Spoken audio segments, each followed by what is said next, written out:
నన్ను ఇన్ని సంవత్సరాలుగా వందల వేల పదాలు నా మీద వాడారు. ఎన్నో బూతులు, ఎన్నోసార్లు, ఎన్నో ఒకేషన్స్లో ఫర్ నో రీజన్, నా తప్పే లేకుండా నన్ను అన్నారు. సో అప్పుడు ఏమైంది, మీ సమాజంలో వాడాల్సిన మాటలు, బూతులు, అమ్మో ఏమైపోయింది అప్పుడు. ఇప్పుడు రెండు పదాలు మీరు, అది కూడా మీరు నా పైన వాడిన వాటిలోంచి నేను 2 తీసుకొని,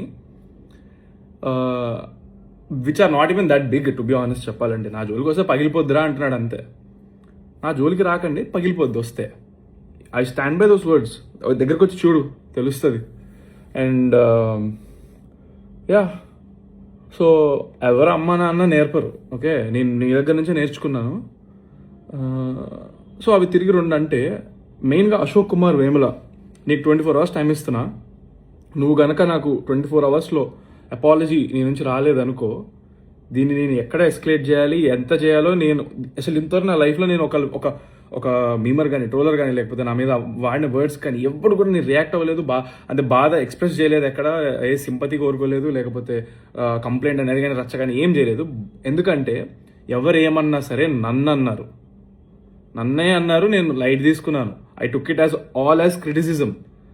ఎంతవరకు తీసుకోవాలి అంతవరకు క్రిటిసిజంగా తీసుకున్నాను. అండ్ సరదాగా వదిలేశాను.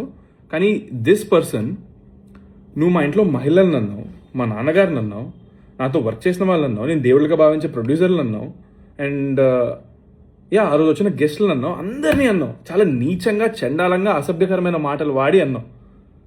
ఒక ఫోన్ వీడియో పెట్టేసి డైరెక్ట్గా మాట్లాడావు.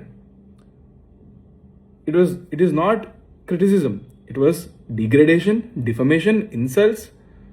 నీకుందిరా రే, నేను ఆల్రెడీ మాట్లాడుతున్నా లాయర్లతో.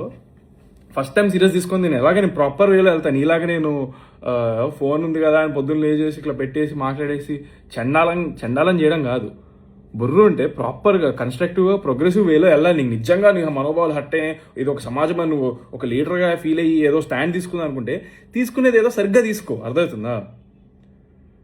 అంత బూతులు నేను వాడిన దానికి నువ్వు మాట్లాడిన వర్డ్స్కి అసలు అది నువ్వు ఎలా రైట్ అవుతావు అసలు నీకు అర్థమవుతుందా?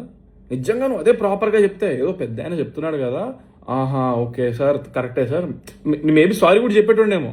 అంటే నువ్వు అంతా నిజంగా సిన్సియర్గా ప్రాపర్గా మాట్లాడితే, నువ్వు మాట్లాడే విధానంలో అసలు మెచ్యూరిటీ లేదు. అండ్ నా విషయానికి వస్తే, నేను ఒకటే, నాకు I want to tell you all, అసలు నేను ఎప్పుడైనా ఏ రోజైనా ఏదైనా తప్పు చేశానా? నాకు సిన్సియర్గా నాకు చేసి ఉంటే కనుక నాకు చెప్పండి. I really want know. నేను ఎంతో మందితో వర్క్ చేశాను. ఈ చేసిన 2 మూవీస్లో అందులోంచి ఒక్కళ్ళని నేను వాళ్ళతో తప్పుగా బిహేవ్ చేసినట్టు కానివ్వండి, లేకపోతే ఏమంటారు యాటిట్యూడ్ చూపించినట్లు కానీ, లేకపోతే అట్లా చెప్పమనండి చూద్దాం. ఎందుకంటే ఐఎమ్ వెరీ కాన్ఫిడెంట్. నేను ఆర్టిస్టుల నుంచి, జూనియర్ ఆర్టిస్టుల నుంచి, లైట్మెన్స్ నుంచి, కెమెరామెన్ నుంచి, singers, what ever, who not, సెట్లో నేను అందరితో మంచిగా పలకరిస్తాను, మంచిగా మాట్లాడతాను. ఎప్పుడు ఏ రోజున నేను నా నోరు పారేసుకోలేదు స్టేజ్ మీద కానీ, ఎక్కడా కానీ అసభ్యకరమైన మాటలు మాట్లాడింది కానీ, తప్పు చేసింది కానీ. నేను తప్పులో లేను, డే 1 అని చెప్తున్నా.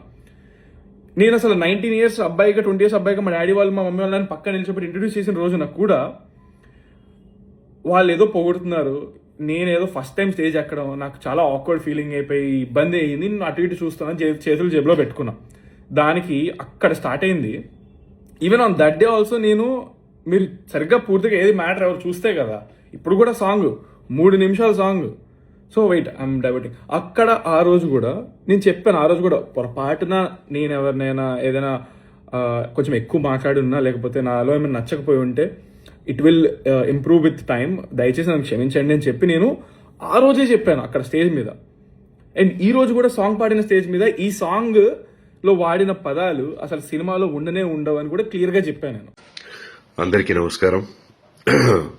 గత 4 రోజులుగా ఇంటర్నెట్లో, సోషల్ మీడియాలో విపరీతంగా వైరల్ అవుతున్నటువంటి విషయం బాబు చంద్రహాస్ వాడిన బూతు పదాలు, దాని మీద విశ్లేషణలు, వారి అభిప్రాయాలు, వాళ్ళు తిరిగి బూతులు తిట్టడాలు, ఇవన్నీ జరుగుతున్నాయి. ముందుగా నేను వాటి గురించి మాట్లాడతాను. బూతులు మాట్లాడడం అనేది పబ్లిక్గా నేనైనా నా కొడుకైనా ఎవరైనా సరే తప్పే. డెఫినెట్గా దాన్ని ఎంకరేజ్ చేయను. అండ్ ఇది ఫంక్షన్లో ఆ రోజు నేను సగం పాట అయిన తర్వాత అక్కడికి ఎంటర్ అవ్వడం జరిగింది. ఎంటర్ అయిన తర్వాత పాట అయిపోయిన తర్వాత మా బాబుతో చెప్పడం జరిగింది, నాన్న ఇలాంటివి పబ్లిక్గా వాడకూడదంటే, సరే daddy next time I don't repeat అని చెప్పాడు. అది ప్రైవేట్గా చెప్పడం జరిగింది, నాట్ పబ్లిక్గా. సో బాగుంది, అక్కడితో అయిపోయింది అది. బట్ అది లైవ్ కాబట్టి లైవ్ కొన్ని ఛానల్స్లో వెళ్ళిపోయింది. బట్ అప్పుడు లైవ్ చూస్తున్న వాళ్ళు తక్కువ మందే ఉన్నారు, ఒక 1000 పీపుల్ ఉండుంటారు మొత్తం చూసిన వాళ్ళు. దాన్ని ముక్కగా కట్ చేసి మిగతా వాళ్ళు కెమెరాల ముందుకొచ్చి ఇది వినండి అని చెప్పి వినిపించారు. నా విన్నపం ఒకటే, మీరు తప్పు చేసిన వాడిని శిక్షించాలనుకోవడం తప్పు కాదు, కానీ ఆ ఇదిలో పడి మనం ఇంకో తప్పు చేస్తున్నాం, ఇంకా ఎక్కువ మందికి వినిపిస్తున్నాం వినకూడని మాటల్ని. అది చేయకుండా ఉంటే బాగుండి అనిపించింది. నేను ఓకే, మనం బాధ్యతగా ప్రవర్తించాలి అని అనుకున్నప్పుడు సమాజం పట్ల ఎక్కువ మందికి ఇది వినకూడదు, ఎక్కువ మంది ఇది వింటే పాడవుతారని ఫీల్ అవుతున్నప్పుడు దాన్ని తీసుకొచ్చి మళ్ళీ మనం వీడియో ముందు వినిపించడం అనేది అవసరం లేదు. దానికి లీగల్గా మనం ఏ యాక్షన్ తీసుకోవాలో తీసుకోవచ్చు, మనం ఎలా బుద్ధి చెప్పాలో చెప్పొచ్చు, ఇదంతా చేయొచ్చు. ఆ వీడియో చూపించి మాట్లాడడం ఒకటే కాదు, దాంట్లో 2-3 బూతులు ఉంటే మనం 20-30 బూతులు మాట్లాడుతున్నాం, 100 బూతులు మాట్లాడుతున్నాం. దయచేసి మేల్కోండి. సమాజాన్ని ఉద్ధరిద్దాం అనే ఒక ఉద్దేశంతో బయలుదేరి సమాజానికి ఇంకా నష్టం చేస్తున్నామేమో, అది ఆలోచించండి. అండ్ ముఖ్యంగా అక్కడ నా భార్య కానీ నా కూతురు కానీ లేరు, వాళ్ళు చెన్నై షూటింగ్లో ఉన్నారు. ఆ విషయం తెలియకుండానే చాలా మంది చాలా మాటలు అన్నారు వాళ్ళని. తప్పు, అది పెద్ద తప్పు. ఏదైనా తెలుసుకుని మాట్లాడాలి. ఇంకో ముఖ్య విషయం, నన్ను కూడా చాలా మాటలు అన్నారు. పెంచడం రాదా, పద్ధతి తెలియదా అని. నేను నేర్పించిన పద్ధతులు, నేను నేర్పించిన సంస్కారం, లేదా నేను ఎలా పెంచాను అనేది ఈ ఒక్క పదంతో మీరు డిసైడ్ చేయకూడదు. నా బిడ్డ టాలెంట్ చూడండి, నేను ఎలా పెంచాను. ఈ రోజున బరాబర్ ప్రేమిస్తా సినిమా చూసిన వాళ్ళు ప్రతి ఒక్కళ్ళు చెప్తున్నారు అద్భుతంగా చేశాడని, డాన్స్లు అద్భుతంగా చేశాడు, యాక్టింగ్ అద్భుతంగా చేశాడని. ఎంతో మెచ్యూరిటీ ఉన్న వ్యక్తిగా మాట్లాడుతున్నాడు అని. సో తప్పుని నేను సమర్థించట్లేదు, కానీ తప్పుని ఎత్తి చూపే పనిలో పడి మనం ఎక్కువ తప్పులు చేస్తున్నామేమో, సమాజానికి ఇంకా ఎక్కువ హాని చేస్తున్నామేమో అని అనుకుంటున్నాను. నేను ఒకటే చెప్పదలుచుకున్నాను, మా అబ్బాయి ప్రవర్తన ద్వారా కానీ మాటల ద్వారా కానీ ఎవరైనా ఇబ్బంది పడి ఉంటే వాళ్ళందరూ క్షమించమని అడుగుతున్నాను. ప్లస్ ఆ రోజు ఆ ఫంక్షన్కి నా మీద ప్రేమతో వచ్చినటువంటి జేడి చక్రవర్తి అన్న, ఆది సాయి కుమార్ గారు, జయంతి పరాంజీ గారు, వీళ్ళందరూ కూడా నన్ను మన్నించమని నేను కోరుకుంటున్నాను. సారీ అన్న, మీరు నా ఫంక్షన్కి వచ్చినందుకు కొంత అవమానం జరిగింది, మీరు కూడా మాట పడాల్సి వచ్చింది.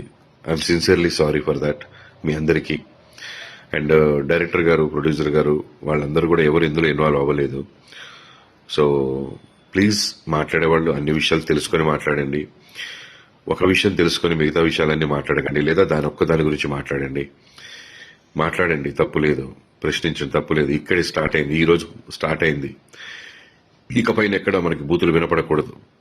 దాంట్లో నేను కూడా మీతో తోడుగా ఉంటాను. తప్పకుండా మనందరం ఫైట్ చేద్దాం ఇకపైన బూతులు లేకుండా. బరాబర్ ప్రేమిస్తా సినిమా చాలా బాగుందని ప్రజలు చెప్తున్నారు. తప్పకుండా సినిమా అందరూ చూసి ఆదరించండి. నా బిడ్డ తప్పుని ఎంచారు, వాడి టాలెంట్ను కూడా ఒకసారి చూడండి, చూసి మీ అభిప్రాయం చెప్పండి. బరాబర్ ప్రేమిస్తా ఇన్ థియేటర్స్. అరే అరే ఏ పిల్ల దాన్ని కన్నవ రెడ్డి మావా